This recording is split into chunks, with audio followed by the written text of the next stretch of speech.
Hey, welcome. We're always told to plan for the future, right?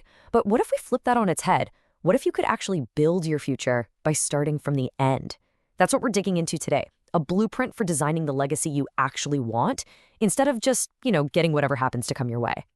Seriously, think about it for a second.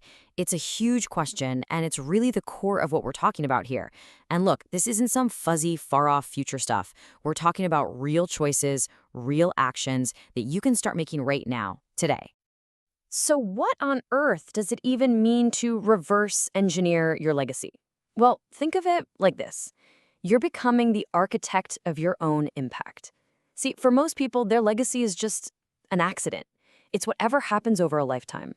This is totally different. This is a strategic, intentional process for shaping it piece by piece exactly how you want. Okay, so section one. Where do we even begin with something this big?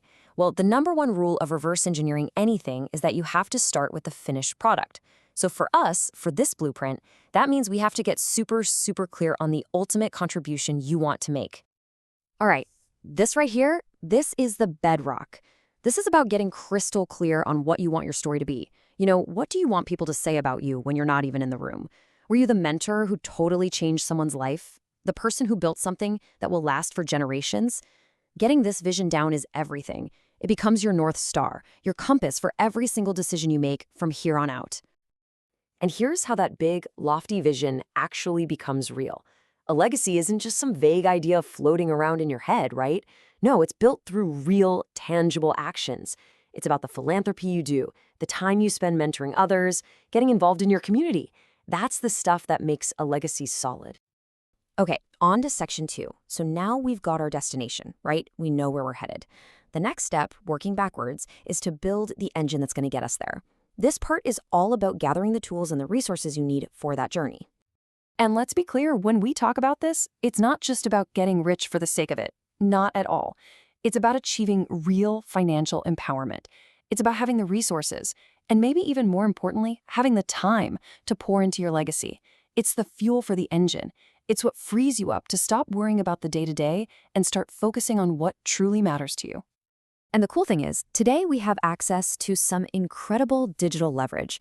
We're talking about tools that can literally work for you 24/7. So you see things like automated funnels. That's just a fancy way of saying a system that automatically brings people to your ideas or products even while you're sleeping, or learning how to generate viral traffic, creating passive income streams. When you put these pieces together, you're building an engine that gives you that financial freedom and buys back your time. Time you can then invest in your real legacy work. And this quote just hits the nail on the head. Think about it. Your own manual effort has a limit. There's a ceiling. You only have so many hours in a day, right? But with digital tools, with automation and leverage, you can absolutely shatter that ceiling. You can scale your influence, your income, your impact in ways that were literally impossible just a generation ago. All right, section three. Now, having all the best tools in the world, it's great, but it means nothing if you don't have the right foundation. Before you build anything out there in the world, you've got to build the right stuff in here. And that foundation, well, it's your mindset. And this slide really shows the two paths you can take. There's passive hope, just kind of waiting for things to happen, reacting to whatever life throws at you. Or there's active creation. This is the builder's mindset.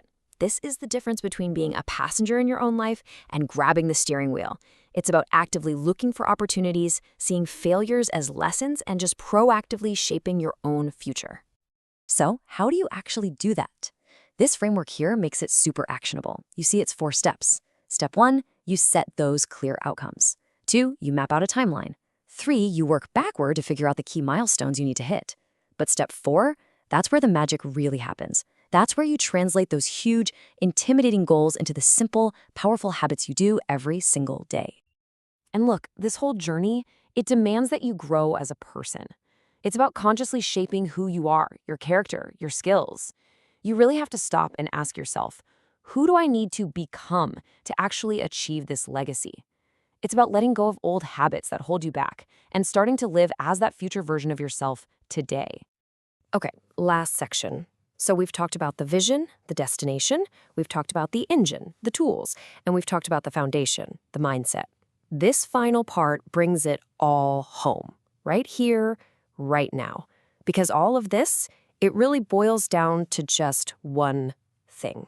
How often do we wait for the perfect time to start something important? We leave our biggest goals, our legacy, totally up to chance. But this quote is such a powerful reminder. Committing to this isn't some big future event you have to prepare for. It's just a decision, a single choice. And it's a choice you can make this very second.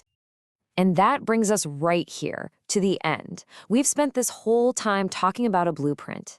And every single blueprint, no matter how complex, starts with just one line. So the question I want to leave you with is, what's the first step on your blueprint?